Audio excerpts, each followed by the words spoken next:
Hello everyone, welcome back. तो आज हम डिस्कस करेंगे कुछ न्यूमेरिकल्स, है ना। क्योंकि देखो, न्यूमेरिकल्स करना, प्रैक्टिस करना भी उतना ही इम्पॉर्टेंट है जितना लेक्चर देखना है।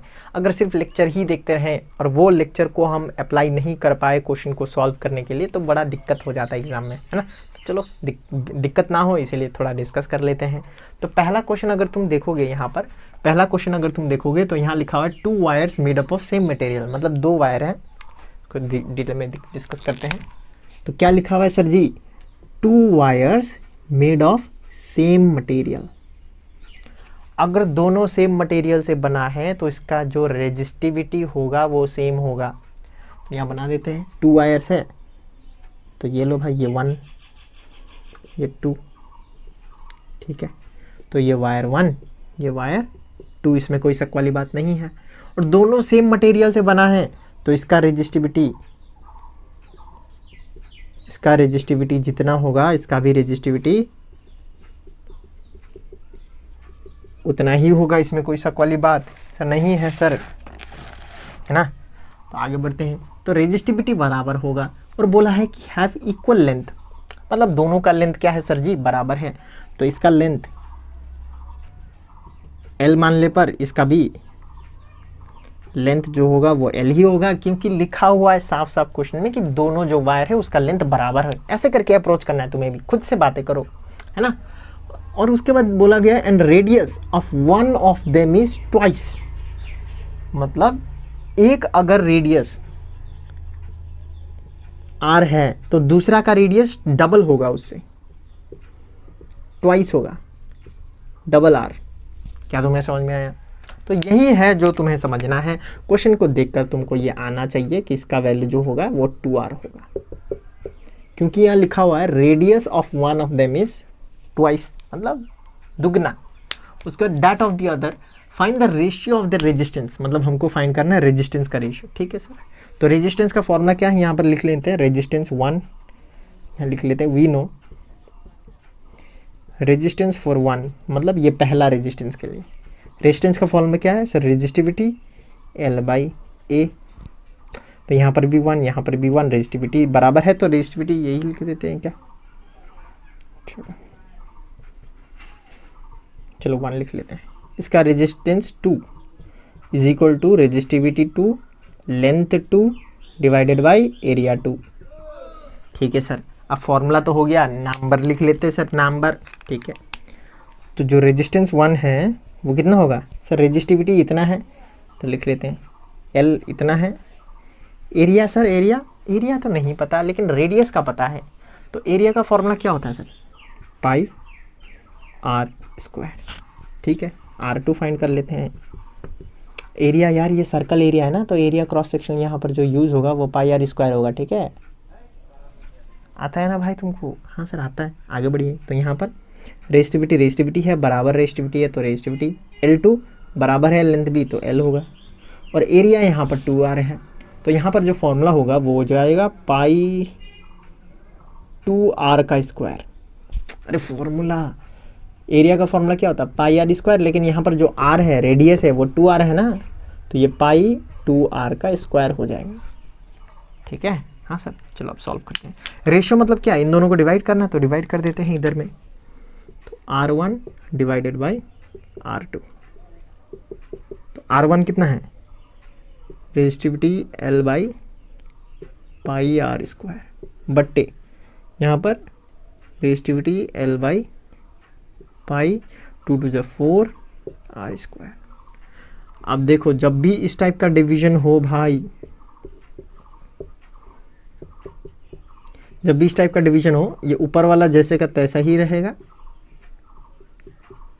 और ये जो है नीचे वाला, ये सबसे नीचे वाला ऊपर चला जाएगा, और जो ये है ये इधर आ जाएगा। अब मारामारी होगा। मारामारी करना आता है क्या तुमको? हाँ सर आता है सर। ये दोनों मर जाएगा, ये भी मर जाएगा, पाई भी मर जाएगा, R² भी मर जाएगा, तो बचेगा तो सिर्फ 4 और नीचे में 1। तो रेजिस्टेंस का रेशियो क्या होगा? रेजिस्टेंस 1 इज टू रेजिस्टेंस 2 का रेशियो क्या होगा? 4:1। क्या तुम्हें समझ में आया? बहुत सिंपल है, बहुत सिंपल। ऐसे करके अप्रोच करना है बस। क्वेश्चन पढ़ना है और इंग्लिश ही तो है ना, समझना है कि क्वेश्चन क्या बोल रहा है और उसी के हिसाब से हमको करते हुए जाना है। ठीक है, चलो दूसरा क्वेश्चन देख लेते हैं। इसको भी मिटा देते हैं, मिटा दें, कॉपी कर लो पहले, स्क्रीनशॉट हो गया। चलो इसको सॉल्व करते हैं। ये तो बहुत ईजी है। देखो क्या बोला है, रेजिस्टेंस ऑफ 2 कॉइल, 2 कॉइल है, उसका रेजिस्टेंस 3 ओम और 6 ओम है। मतलब यहाँ पर मान लो कि एक रेजिस्टेंस, ये कॉइल 1 है, ठीक है, ऐसा मान लो कॉइल 1, इसका रेजिस्टेंस कितना है 3 ओम, और दूसरा जो कॉइल है उसका रेजिस्टेंस कितना है 6 ओम। ठीक है sir, if they are connected in series, ओहो सीरीज में कनेक्शन नंबर 1, सीरीज में कनेक्शन मतलब क्या है, एक ये हुआ फिर दूसरा ये हुआ, और ये हो गया R 3 ओम और ये हो गया R, इसको R1 R2 मान लेते हैं ताकि इजी हो ना, 6 ओम। तो सीरीज में जब कनेक्शन होता है तो वी नो इक्विवेलेंट रेजिस्टेंस हमको फाइंड करने के लिए बोला है, तो R eq is equal to R1 plus R2, R eq is equal to 3 plus 6 मतलब 9 ओम।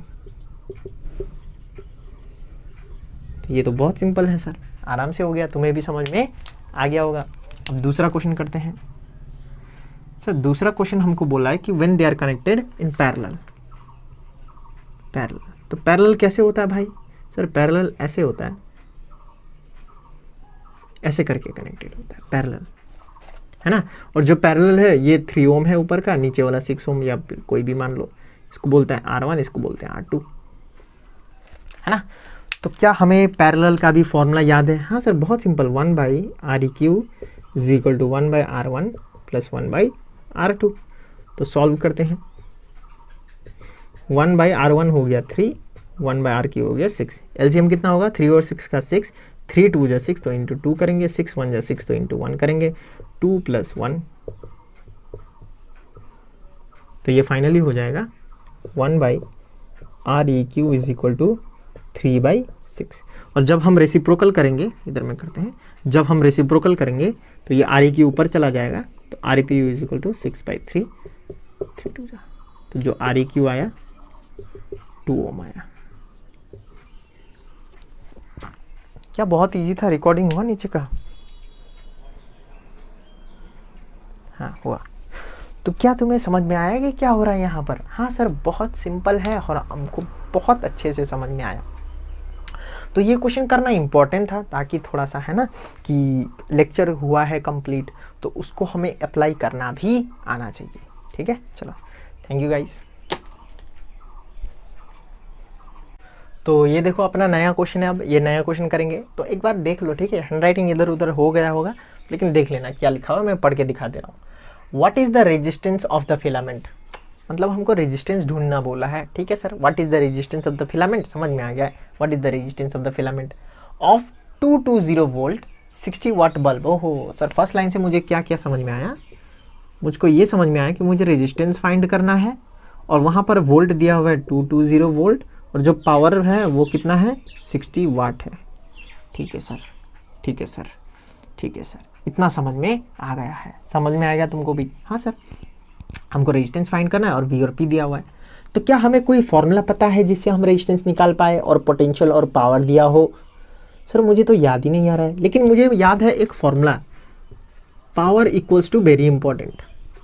पावर जो है वो वेरी इंपॉर्टेंट होता है ज़िंदगी में, है ना। Power equals to VI, power equals to very important. तो यहाँ से हमको पता है, फिर बबीता इक्वल्स टू IR है। तो ये जो 3 है इसमें मुझे बबीता दिया हुआ है तो मैं बबीता को चेंज नहीं करूँगा, लेकिन करंट नहीं दिया है तो करंट को चेंज कर दूंगा, I इक्वल्स टू बबीता बाई R हो जाएगा। तो यहाँ पर मैं लिखूँगा V into V by R, तो power equals to V square by R होएगा। तो अगर मुझे ये फॉर्मूला याद है तो मैं 2 फार्मूला और डिराइव कर सकता हूँ। याद है पावर का डिस्कशन जब हमने किया था वहाँ पर मैंने 3 फार्मूला दिखाया था तुमको, पहला ये था और दूसरा जो है तीसरा जो भी हो, है ना। तो अगर मुझे एक फार्मूला भी याद है बाकी सब मैं डिराइव कर लूँगा ओम्स लॉ से, तुम्हें भी ये सब करना आना चाहिए। ठीक है सर, आगे बढ़ते हैं। तो यहाँ पर हमको लिखना है वी नो, पता तो नहीं था लेकिन वी नो लिख लेंगे, क्या ही जाएगा। We know power equals to V square by R. तो पावर कितना है सर 60, बबीता कितना है सर 220 का स्क्वायर बाई आर। तो अगर मुझे आर का वैल्यू फाइंड करना है तो आर को इधर लेके आऊँगा 220 इंटू 220 बाई 60, ठीक है सर। और जब इसका काटा पीटी वाटा पीटी सब कुछ करोगे तो तुमको मिलेगा 806.67 ओम। रेजिस्टेंस है तो ओम होगा, मतलब जो भी बल्ब है मेरे पास, मतलब यहाँ पर मुझे जो भी बल्ब दिया हुआ है तो ये बल्ब का जो ये फिलामेंट है वो फिलामेंट का रेजिस्टेंस कितना है 806.67। 806, एक बार कैलकुलेट करके देख लेना, ठीक है, ये गलत भी हो सकता है। चलो 806.67, ठीक है सर, समझ में आ गया, लेकिन करना ऐसा ही है, ठीक है सर। अब यहाँ दूसरा भी तो क्वेश्चन पढ़िए क्या लिखा हुआ है, if the bulb is used in this much line, मतलब पहले इसमें यूज़ किया था, अब इसमें यूज ना करके हम अगर दूसरा लाइन जिसका पोटेंशियल है 110 वोल्ट अगर इसमें ही करें तो पावर कितना कंज्यूम करेगा, पावर फाइंड करना है।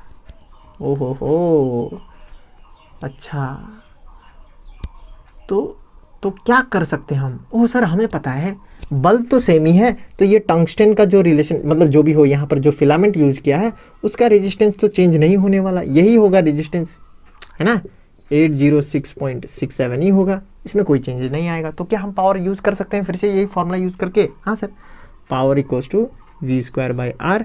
तो power is equal to V है 101 का स्क्वायर और रेजिस्टेंस है 806.67, तो पावर हो जाएगा 110 इंटू 110 डिवाइड बाई 806.67। ये तो कैलकुलेट करने में दिक्कत होएगा तो ओ भाई साहब, यहाँ पर तो ऐसे कैलकुलेट करके डिवाइड कर सकते थे, है ना। यहाँ पर अगर कैलकुलेट करना था तो हम ऐसे कर सकते हैं इसको। सर कैसे? पावर लिखेंगे, नंबर लिखेंगे और यहाँ पर फिर ये नंबर के बदले हम ये लिख सकते हैं यहाँ पर, तो 220 इंटू 220 डिवाइडेड बाई 60 है तो वो ऊपर जाएगा इंटू 60। मैथ्स आता होगा थोड़ा बहुत, तो ये 2 में कट जाएगा, ये भी 2 में कट जाएगा, 230 या 60, 215, हाँ, तो पावर जो होगा वो 15 वाट का जनरेट होगा। बहुत ही सिंपल है ना, इसको डिवाइड करना तो बहुत ईजी है, ये कट जाएगा, उसके बाद 2 3 जा, उसके बाद 2 1 जा, 2 1 जा, तो इससे मल्टीप्लाई करो और 3 से डिवाइड कर दो, ईजी होएगा, है ना। वो बच्चों वाला डिवीजन 3 ऐसे करके करना हो जाएगा, ठीक है। तो हो गया, बस इतना ही है। क्या तुम लोग को समझ में आया? चलो।